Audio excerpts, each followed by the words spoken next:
All right, so our first question of the series is, given the lesson 153 in A Course in Miracles, which says, in my defenselessness, my safety lies. How do we apply that in the situation like we're all in right now in terms of the corona pandemic? With the rules that we have to follow and the fear that we have about being, about catching this deadly virus. So it is a true challenge not to give in to the fear. So how would you answer that question, Paul? Brilliantly put, Jane. Right. Brilliantly put. Well, the thing is, I think we do have fears. I have fears, and they come and go at different times of the day. When I'm busy working and stuff, and working in the garden or working on my computer and stuff, I don't think about that stuff. Mm-hmm. But for example, the other day, a very good friend of mine who happens to be our next door neighbor came and said, well, I'm not feeling too good, and I can't smell, and I can't taste anything. And I thought, oh boy, mm-hmm. I think he might have it. And he's been here a couple of times over the last few days, and I think we've been closer than 1.5 meters apart. And that means that I might get it, and I happen to have an immune deficiency, and I'm over 60. In fact, it's my birthday today. Thanks, Jade. That was April 10th, if you're watching this a little bit later. And so I got a bit fearful. And actually, I found myself being more fearful for him than I was for me, because he didn't think that he had it. And I called him later in the day and said, from what you've told me, I think you might have it. Maybe you should call your doctor. And he said, I've already come to that conclusion. And, the very next day, the word from his doctor is, yes, we think you have it, and you should stay home and self-quarantine and all that stuff. And it's not that we're not going to have fears, but can I be at peace with having the fears that I have? I think that's really the key here. Yeah, I think there's another aspect. Are you finished? Yes. I've thought about this a lot, because A Course in Miracles talks about the fact that we don't have a body. And yet, when I'm in pain or I'm sick or anything like that, I think I do have a body. Well, I sort of disagree with the Course on that one. But the point is that it's not that we're not going to die. I mean, that's one of the things I think that, we live in the Netherlands, but we're Canadian. We come from a Western thought system which really is death-denying. And the truth is, this body is going to die, the form that we carry, but it's like really knowing, and I know this requires a lot of faith and trust, because we have no clue what happens. But the truth is, it's not who we are.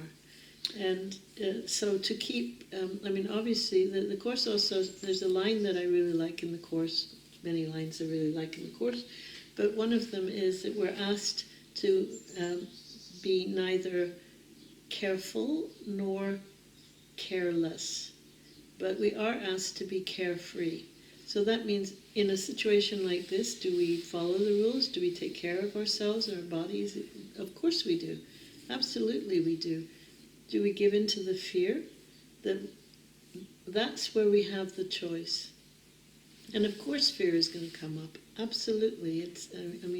While we are in this body, we are human, and fears are perfectly normal. But as Paul was saying, it's a question of, so how am I going to use that, and how can I bring myself back to a place of being centered and at peace with whatever happens?